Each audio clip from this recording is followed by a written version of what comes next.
విజయవాడలో ఒక 3 BHK లేదా 4 BHK ఫ్లాట్ చూస్తున్నారా? అయితే ఇది బందర్ రోడ్ కి దగ్గరగా ఒక మంచి ప్లెజెంట్ లొకేషన్ లో సేల్ కి వచ్చిన గేటెడ్ కమ్యూనిటీ ప్రాజెక్ట్.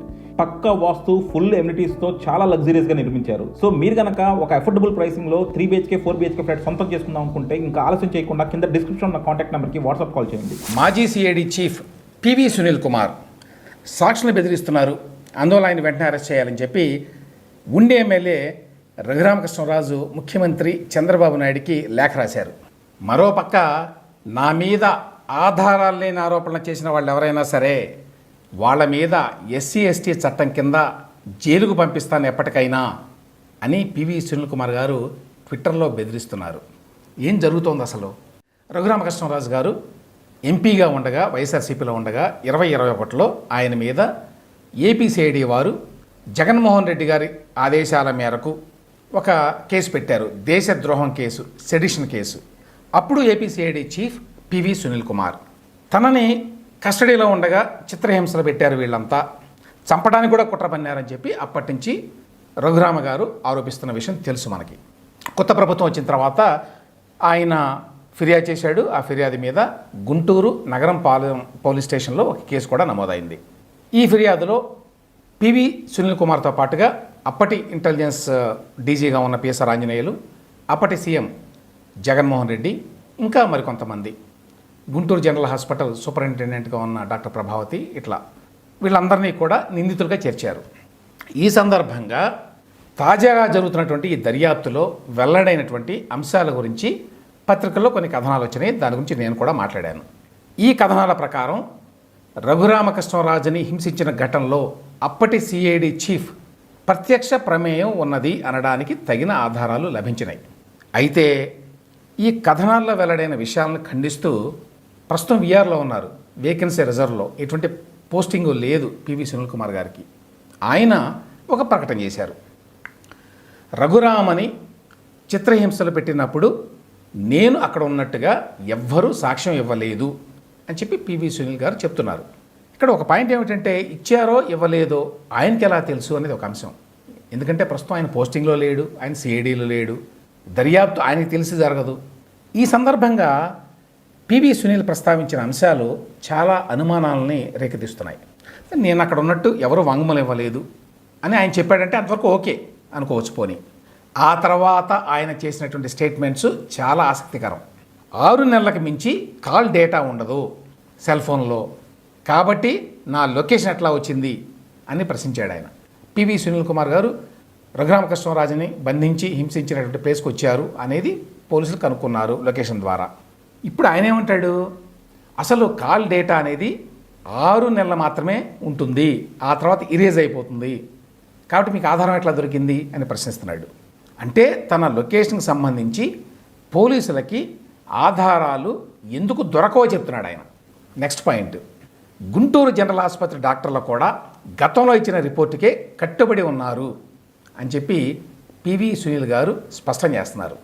ఇక్కడ ఆరోపణ ఏంటి, గతంలో యాక్చువల్గా ఒరిజినల్గా రిపోర్ట్ ఇచ్చారు, దెబ్బలు తగిలినాయని, కానీ గుంటూరు జనరల్ ఆసుపత్రి సూపరింటెండెంట్గా అప్పట్లో ఉన్న డాక్టర్ నీలం ప్రభావతి గారు ఆవిడకున్నటువంటి సంబంధాల కారణంగా వైఎస్ఆర్సీపీ తోటి దానిని మార్చారు అని రఘురామ గారు ఆరోపణ చేస్తున్నారు.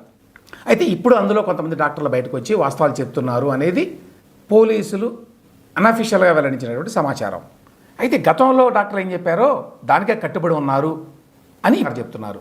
ఆ విషయం ఆయనకి ఎట్లా తెలుసు అనేది ఒక అంశం. అయితే రెండో ఇంపార్టెంట్ అంశం ఏంటంటే, ఇంకొక మాట అన్నాడు ఆయన, గుంటూరు జనరల్ ఆసుపత్రి డాక్టర్లు ఇప్పుడు మరొక వాంగ్మూలం మార్చి ఇవ్వలేరు, ఇస్తే వాళ్ళ డాక్టర్ సర్టిఫికేట్లు రద్దవుతాయి అని కూడా చెప్పాడు.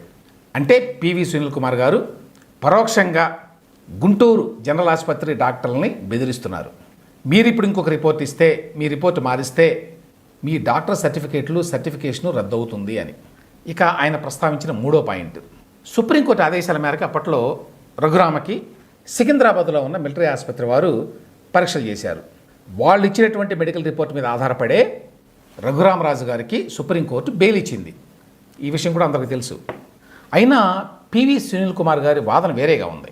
ఏమంటాడు ఆయన, రఘురామకి గాయాలు ఉన్నాయని కానీ, అవి కొట్టడం వల్లే వచ్చాయని కానీ మిలిటరీ ఆసుపత్రి రిపోర్ట్లో లేదు అని ఆయన ప్రకటిస్తున్నాడు ఇప్పుడు.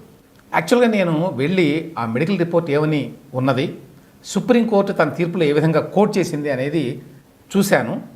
సుప్రీంకోర్టు వారు ఏమన్నారంటే తమ జడ్జిమెంట్లో, in our view considering the injuries reported by the army hospital prima facie we find that there is a possibility that the petitioner was ill treated while in custody.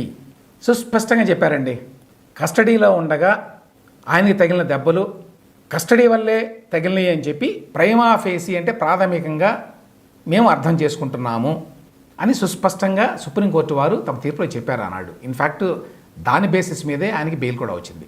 Okay, అంతవరకు అయితే పర్వాలా. PV Sunil Kumar గారు తన వాదన చేశారు. ఇంకొక మాట అన్నాడు ఆయన, మిలిటరీ ఆసుపత్రి డాక్టర్లు కోర్టులకు వచ్చి సాక్ష్యాలు ఇవ్వరు అని ముక్తాయించారు. కాబట్టి ఇందులో కూడా ఎవ్వరూ నన్నేం చేయలేరు, తగిన సాక్ష్యాధారాలు దొరకవు అని అంటున్నారన్నమాట. ఈ మాటలన్నీ ఇదిగో ఈ మొత్తం వ్యవహారంలో నా పాత్ర లేదు అని చెప్పడం కంటే కూడా అందుకు ఆధారాలు దొరకవు అని బలగుద్ది చెప్తున్నట్టుగా ఉంది. పివి సునీల్ కుమార్ గారు ఇచ్చినటువంటి ఈ ప్రకటనని ఈనాడు పత్రిక ప్రకటించింది. దాన్ని కోట్ చేస్తూ ట్విట్టర్లో పివి సునీల్ గారు మరొక ట్వీట్ చేశారు. ఏమంటారు ఆయన, తప్పుడు సాక్ష్యాలు రుజువు కాని ఆరోపణలు చేసే ఎవరినీ వదిలే ప్రసక్తి లేదు. కేసు వీగిపోయిన రోజు 10 ఏళ్ల తర్వాత అయినా సరే నాకు వ్యతిరేకంగా మాట్లాడిన మీరు శిక్ష అనుభవించాల్సిందే, అది ఎవరైనా సరే అని మరొకసారి బెదిరించారు. అంతేకాదు ఈ సందర్భంలో ఏదో చట్టంలో ఉన్న ఒక సెక్షన్ కూడా ఈ ట్వీట్లో పివి సునీల్ గారు మెన్షన్ చేశారు. ఇంగ్లీష్లో ఉంది అది.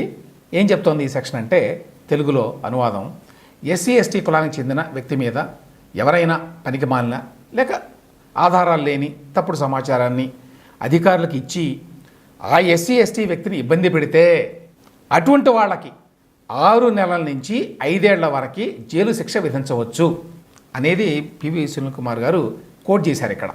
అంటే ఎవరైనా సరే పివి సునీల్ కుమార్ గారి మీద ఇప్పుడు విచారణ చేస్తున్నటువంటి పోలీసులకి, గుంటూరు పోలీసులకి ఆధారాలు లేని లేక నిరూపించలేని సాక్ష్యం ఇస్తే వాళ్ళంతా జైలుకి వెళతారు అని బెదిరింపు అన్నమాట. దీని మీదనే ఇప్పుడు రఘురామకృష్ణరాజు గారు సీఎం చంద్రబాబు నాయుడు గారికి లేఖ రాశారు. పదవి లేకపోయినా కూడా మరి పివి సునీల్ గారు సాక్షులను బెదిరిస్తున్నారు, అందువల్ల ఆయన్ని వెంటనే అరెస్టు చేయాలి అని చెప్పి ఈ లేఖలో ఆయన డిమాండ్ చేశారు. అదట్లా ఉంచితే పోలీస్ శాఖలో డీజీపీ స్థాయిలో ఉన్న వ్యక్తి పివి సునీల్ గారు ఇప్పుడు డీజీపీ ర్యాంక్. ఆయన కూడా ఎస్సీ ఎస్టీ చట్టాన్ని ఒక బెదిరింపు ఆయుధంగా ప్రయోగించడాన్ని బహుశా తొలిసారిగా చూస్తున్నాం ఈ మధ్యకాలంలో. సో ఇప్పుడు ఈ కేసు ఎట్లాంటి మలుపు తిరుగుతుందో చూడాలి.